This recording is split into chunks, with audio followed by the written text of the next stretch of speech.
პოლიტიკურ შეფასებასთან დაკავშირებით მე ვფიქრობ, რომ სრულ ილუსტრაცია მოხდა გუშინ რაც ხდება ჩვენ ქვეყანაში ამ ურთულეს პერიოდში ოპოზიცია და ვირუსი აღმოჩნდა სამხარეს.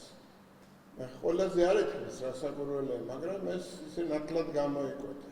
თავარი თემა იყო ორი, რომ რატომ არ ვიგდება 1000 ლარი ყველა ადამიანზე და პასუხი არის ის, რომ მომავალი კვირიდან უკვე 400,000-მდე ადამიანი იდენტიფიცირებული შეზღუდული შესაძლებლობები, სოციალურად დაუცველები, სამუშაო დაკარგულები, მათ შორის ის ადამიანები, ვინც თვითდასაქმებული იყო, იდენტიფიცირებულია და ამათი დაფინანსება დაიწყება ინტენსიურად და მაისის დასაწყისიდან იყო მოსამზადებელი სამუშაოები.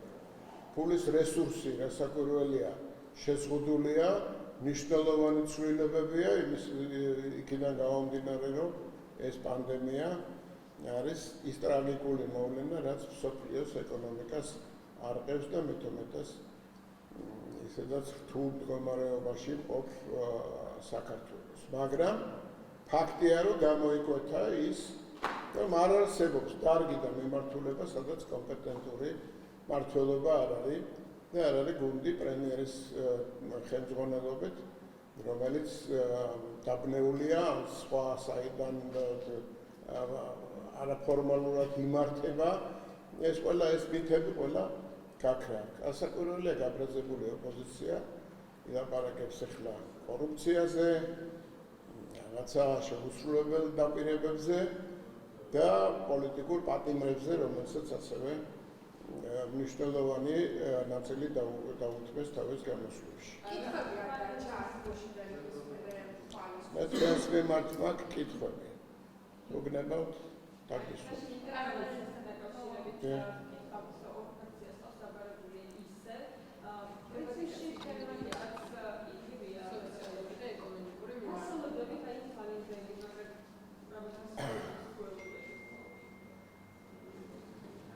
პრემიერმა უზრუნველყო ის, რომ გასცა პასუხი ყველა შეკითხვას. კმაყოფილი რომ ვერ იქნება ოპოზიცია პასუხებით, ეს ფაქტია და ავინახავთ იმასაც, რაც ვნახეთ გუშინ იგივე სურათი.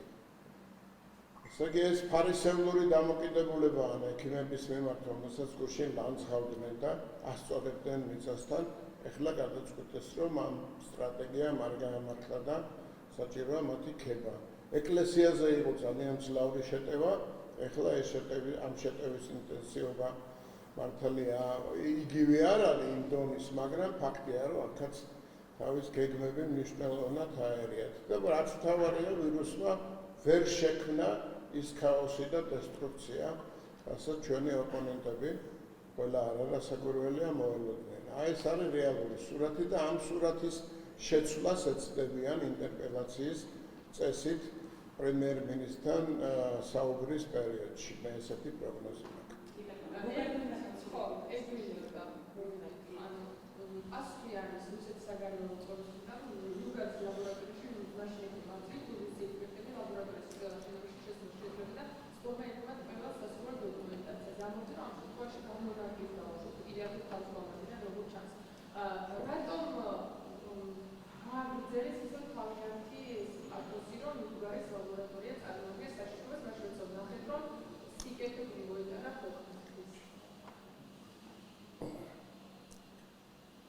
რაც შეეხება ლუგარის ლაბორატორიას და რუსეთის ფედერაციის პოზიციას.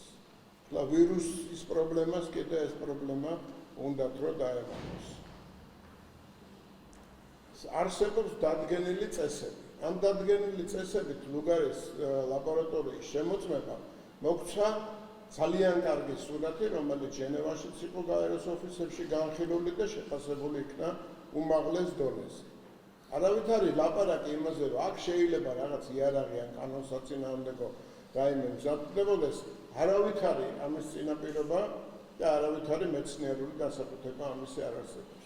ჩვენ თავაზობთ რუსეთს, რომ კვლავაც ასეთ ფორმატში მათივე მონაწილეობით ჩატარდეს შემდგომი ეს კვლევა. ვინაიდან რუსეთი ამაზე უარს ამბობს, ეს ჩანს ეს გვაჩვენებს, რომ მიკერძოებული და თავისი სტრატეგიული პოლიტიკური ამოცანები აქვს სახელმძღვანელოდ. რათა დაწერონ ის, რაც სურთ და გარდა ამისა არ არსებობს წესი და კანონი, არის დადგენილი საერთაშორისო სტანდარტი, რომელსაც რუსეთიც უნდა მიყვებოდეს ისევე, როგორც ყველა საერთაშორისო დონეზე პასუხისმგებლობის მქონე ქვეყანა. აი ეს არის რეალური სურათი, რაც ჩვენ ხოცი მიეწერა.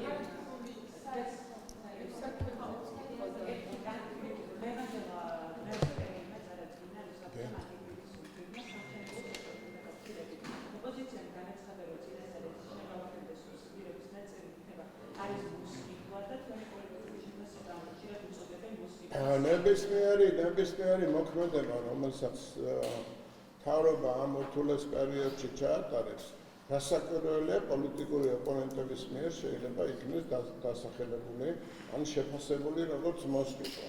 მაგრამ ამის ალტერნატივა არსებობს მეორე გზა, რომ საერთოდ თავი დაანებო, არავის არ დაეხმარო, არც სამშენებლო ბიზნესს, არც იპოთეკით დაზარალებულებს და არაფერი არ გააკეთო და 2008 წლიდან მოყოლებული ასე მძიმე მდგომარეობაში ჩაგდებული ადამიანები დატოვა იგივე მდგომარეობაში. და ეს მათი აზრით იქნება სამართლიანი, რასაც მე პრინციპულად არ ვეთანხმები და მე არ მგონია, რომ საზოგადოების დიდი ნაწილი ყოველ შემთხვევაში, ვისაც პრობლემები აქვს, ეთანხმებოდნენ ამას.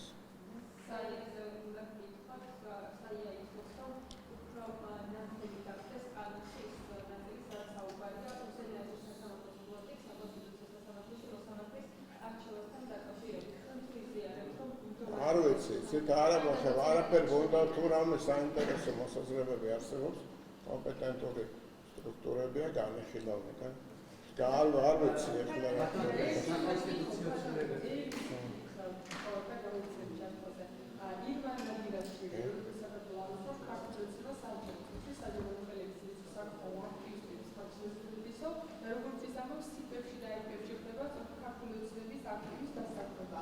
ირმა ნადირაშვილმა ასეთი განცხადებები დაამახსოვრა ხალხსთავი და კიდე დაუმატა ის, რომ რაღაც ქიმიური ნივთიერება დააგვისხა დარბაზში და რამაც გამოიწვია სერიოზული პრობლემები. ეს არის ირმა ნადირაშვილი, რომელიც საუბრობს იმაზე, რომ თითქოს და ბევრია სახელმწიფო სექტორში დასაქმებული, მაშინ როდესაც მანაც და ყველამაც კარგად იცის, რომ მთლიან შიდა პროდუქტის მოცულობასთან შედარებით სახელმწიფო აპარატზე გაწეული ხარჯები ჩვენ სახელმწიფოს აქვს მინიმალურ დონეზე, როცა ვთქვათ ევროპულ სახელმწიფოებში 7-8%-მდე ადის, ჩვენთან არის 4-4.5%. ესეთი მაჩვენებელი მსოფლიოში აქვს სულ ერთ-ორ ქვეყანას, ასე რომ ამასთან დაკავშირებით, რომ ხალხი საზოგადოების რაღაცა მოსყიდვა მოხდეს ეს პოლიტიკური თითქოს და ხელისუფლება ასაქმებს ადამიანებს და თითქოს და ეს არის ცუდი და უარყოფითი და უშველებელი ხარჯი ამაზე მიდის, ეს არის პოლიტიკური მოსყიდვის მცდელობა საზოგადოების, რასაც ვერანაირი ანალიზი ვერ ადასტურებს და გარდა ამისა, მოთხოვნა იმისი, რომ ხალხი დათხოვნილ იქნეს სამსახურებიდან და უმუშევრებს კიდე დაემატოს გარკვეული რაოდენობა, ესეც ვფიქრობ არაადეკვატურია.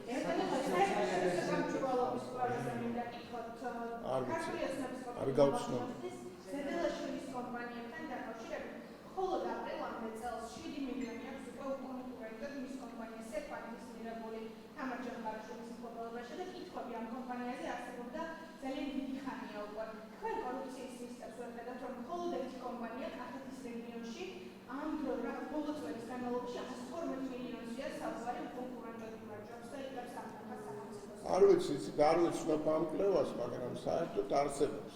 კანონი არ უნდა დაირღვეს და რეალურად უნდა კონდეს კომპანიას ამისი დასაბუთება და ვინც მისცა ეს შესაძლებლობა იმასაც. მაგრამ ამ კონკრეტულ შემთხვევასთან დაკავშირებით მე არა ვარ საქმის კურსში, მაგრამ მთლიანობაში არასამთავრობო ორგანიზაციასაც და თქვენს გირჩევით, რომ სიღრმისეულად ჩაიხედოთ საკითხში, ნახოთ თუ არის ალტერნატიული რაიმე გამოსავალი, რომელზეც ხელისუფლებამ უარი თქვა ვიღაცის სასარგებლოდ და ამის შემდეგ გააკეთოთ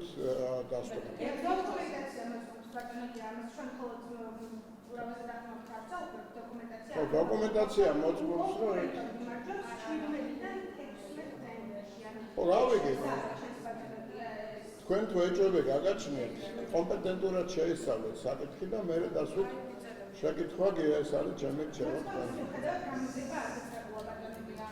გამოძიება აქვს, მთელი ყველა რესურსი აქვს არასამთავრობო ორგანიზაციას მოითხოვოს დოკუმენტები, სიღრმისეულად შეისწავლოს საკითხი და მერე გამოიტანოს საზოგადოების სამსჯავროს.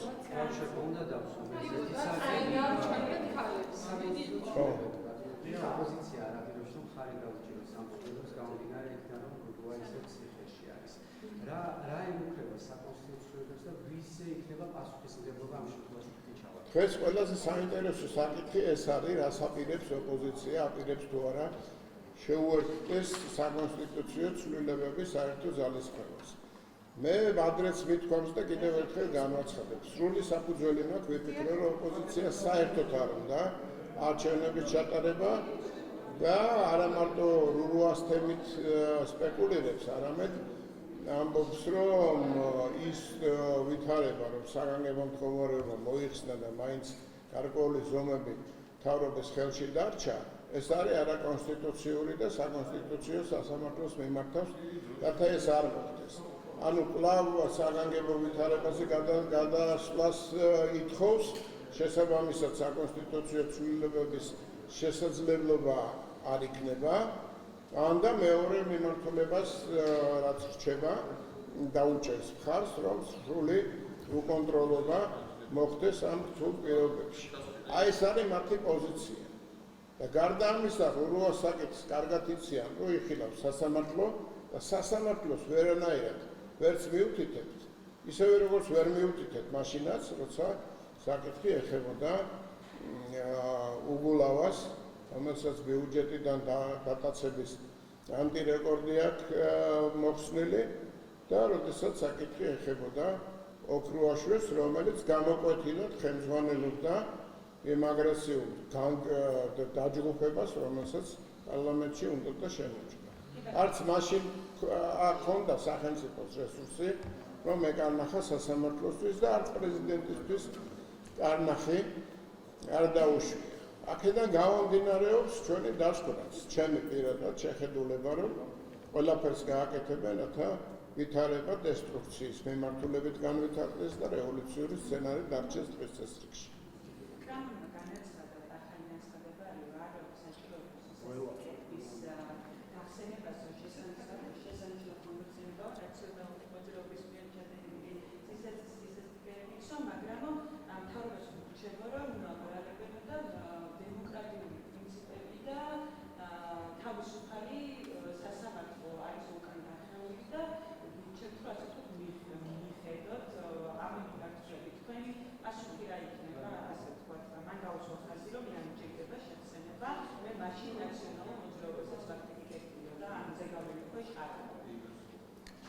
ასაკურელები, ჩემი პასუხი არის ჩემი მე პარტიის სახელით პასუხი ამაზე, არ ვიცი იქნება თუ არა.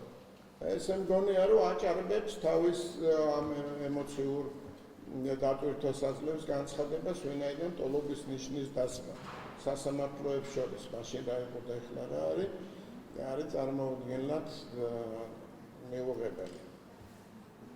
სულ სხვა სიტუაცია გვაქვს ეხლა და რასაკვირველია, წინშლა არა მარტო ჩემს მიერ ფიქსირდება, არამედ ყველა საერთაშორისო ავტორიტეტული ორგანიზაციის მიერ, მსოფლიო ბანკის კვლევებიც რომ აიღო, პირველ 20 წელშია საქართველოს და საკმაოდ კარგი მაჩვენებელია საერთოდ თავისუფლების ხარისხით, რომელიც სულ ეხლახანს გამოქვეყნდა და 10 თუ 12 მაჩვენებელშია საქართველოს მოწინავე პოზიციებზე, მათ შორის სასამართლოსთან დაკავშირებით. იგივე თქვათ წამების ადამიანის უფლებების დარღვევის ხარისხი იმდენად დიდია, რომ საერთოდ არა თუ მარტო სასამართლო, არამედ საერთოდ ვითარების შედარება და მით უმეტეს სტოლობის ნიშნის დასმაც არაადეკვატურია შექმნილ მოცემულობაში. საკამათო არაფერი არ არის, მას თავის პოზიცია გააჩნია და საყურადღებოა.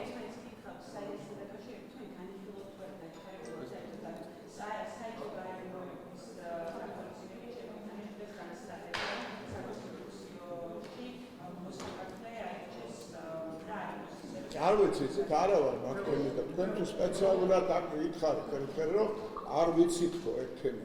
და თუ გინდათ რომ აჩვენოთ რომ არ პასუხობ, თუ გინდათ ჩავალ კიბეზე და ოპერატორით